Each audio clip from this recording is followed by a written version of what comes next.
The Minecraft movie has a bunch of characters with wildly different personalities. Pretty funny when you think about how it's based on a game that doesn't even have dialogue. Who are you? I am Steve. But do you know which of these characters fans love and which ones they can't stand? Anything you can dream about here, you can make. If we're gonna kick off this list with a hated character, there's no better place to start than the movie's main villain, Malgosa. This piglin sorceress shows up from the very beginning of the movie and has one clear goal: to get her hands on the Orb of Dominance and use its power to bring eternal night to the overworld, just so she can invade it with her piglin army and steal all the gold. Yeah, that's literally her whole deal, just profit. Piglins are obsessed with hoarding gold, and Malgosa is no different. She started hating creativity after realizing she could never become a dancer and ended up forcing all piglins to work non-stop. So yeah, she's terrible in every possible way. And everyone's convinced of that after the scene where she straight up kills a baby piglin just for drawing. After that, it's honestly impossible not to hate her. Now Steve, no doubt, he's one of the most beloved characters in the entire movie. Honestly, he's a favorite for a lot of people, and for good reason. For starters, he's the only official protagonist in the game, and Minecraft fans waited years to see Steve go from a blank slate avatar to a fully developed character with dreams and a real story arc. And the way the movie version of Steve was written is pretty cool. He's a creative guy whose dreams got crushed by adult life until he discovers the overworld and finally starts living the way he's always wanted to. He's basically what Malgosa could have been if she hadn't given up on her dreams and chosen money over meaning. Even though Steve is already a seasoned adventurer in the story, he still learns a lot from the other characters. While the others figure out how to survive in the Minecraft world, Steve realizes that yes, you can be creative in the real world too. That's what inspires him to go back to his hometown, this time with the awesome friends he made along the way. On top of that, Steve's also hilarious, and he can sing. What's not to love? And trust us, there are plenty more Minecraft movie characters we either fell in love with or couldn't stand. So buckle up, it's time for another Cinewave. While Jack Black plays a dream-chasing adventurer, Jason Momoa takes on a very different role: Garrett, a washed-up former pro gamer. At first, it seems like he's living the dream. Dude even owns a retro video game shop. But the truth? Garrett's a total failure. He's about to lose his store because he can't pay the rent, but he still walks around like he's the coolest guy ever. That's why he acts like a complete jerk for most of the movie, even blackmailing Steve just to get his hands on a bunch of diamonds. And let's not forget all the times he pretends to be brave and skilled, only to run away or get totally wrecked right after. To be fair, some of those scenes are hilarious, so we'll let it slide. His worst move? 100% tricking Henry and stealing the Orb of Dominance. The kid actually looked up to him. Garrett was exactly the kind of cool guy Henry wanted to be. Another incredibly jerky moment when Garrett accidentally knocks out Steve. Okay, it was an accident, sure, but then he lies and says he saved Steve's life, and poor Steve totally believes it. Thankfully, all of that was part of Garrett's character arc, which means he didn't stay awful forever. In fact, spending time with the others, especially Henry, helped him remember what really matters. And once that happened, Garrett went from being hated to actually pretty awesome. The big turning point? When he, Steve, and Henry get surrounded by piglins. Normally, Garrett would have run for his life, even if it meant ditching everyone else. But this time, he stays behind to fight them off and buy the others time to escape, sacrificing himself like a real hero. Of course, that's if he'd actually died. Everyone thought he didn't make it, but nope, Garrett survives by pulling off the same MLG trick he saw Steve do earlier. You know, the one Minecrafters love to try.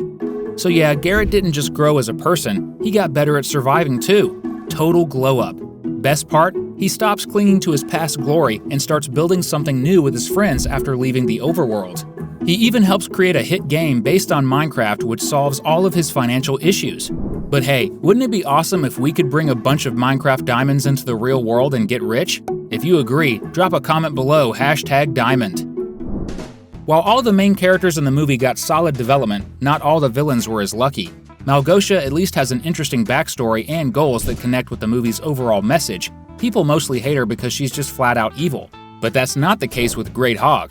He's super powerful and a serious threat to the heroes, giving us that awesome scene where Steve and the others ride minecarts to escape from him. But that's pretty much it. Great Hog doesn't talk and shows absolutely zero personality, so it's pretty hard to connect with the guy.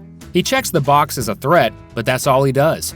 Let's be real, he could have been way better, and odds are you'll forget he even existed after the movie ends.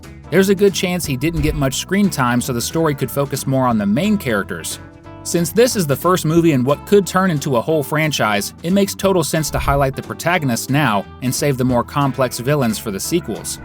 One of the main characters who definitely stood out was Henry, and that's a big reason why he became so many people's favorites.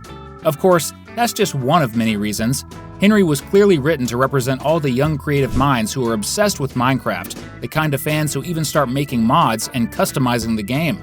That's actually why he's able to build stuff in the movie that doesn't even exist in the original game. So for a lot of Minecrafters, Henry feels like a tribute, especially for younger players or adults who grew up with the game, considering that Minecraft has been around for like 16 years. That's also why he's the most hyped about being in the overworld and fits right in with that dimension. Just like Steve, Henry feels like he can totally let his creativity run wild in this new world. Still, he deals with insecurities too, mostly because of his sister, Natalie, who just wants him to be a normal person.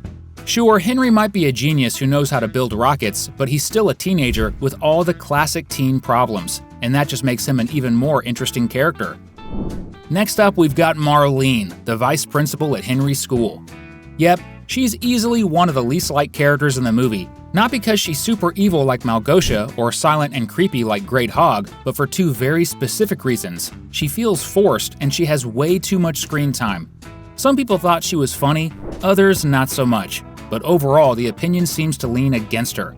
Marlene is clearly there as comic relief, but in a movie that already has plenty of naturally funny characters, she just ends up feeling unnecessary. And the one thing that sets her apart, her super exaggerated acting, doesn't help much. On top of that, if the vice principal had been left out of the movie, it would have opened up more screen time for the characters we actually love, plus her scenes don't really move the story forward. To be fair, she does have a few funny moments, like that post-credit scene where she falls in love with a villager. What did you think about that one? As we already said, the villains aren't exactly the highlight of the film, except for General Chungus. He's easily the best one of the bunch.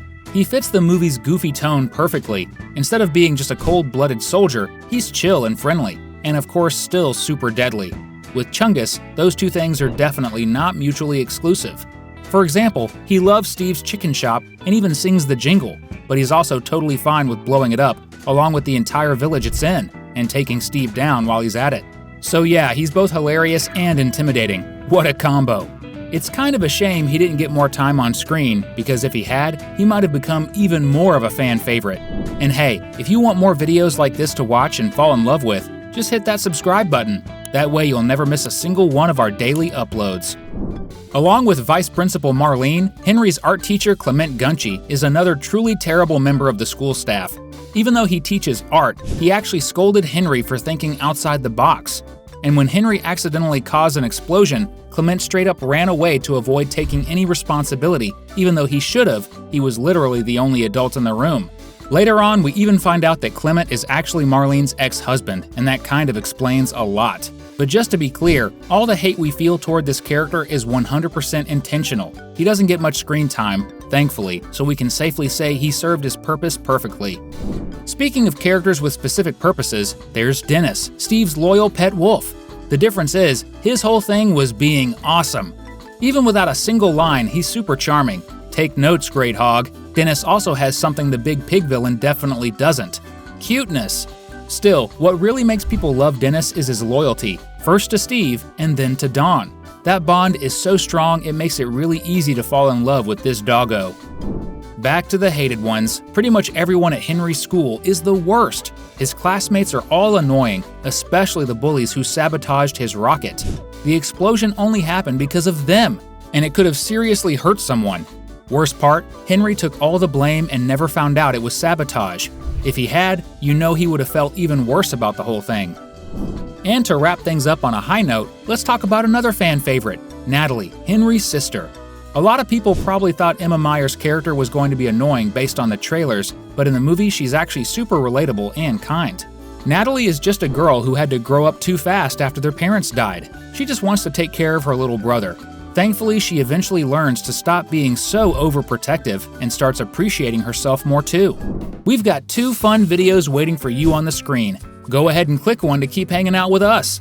Thanks for watching, and see you next time.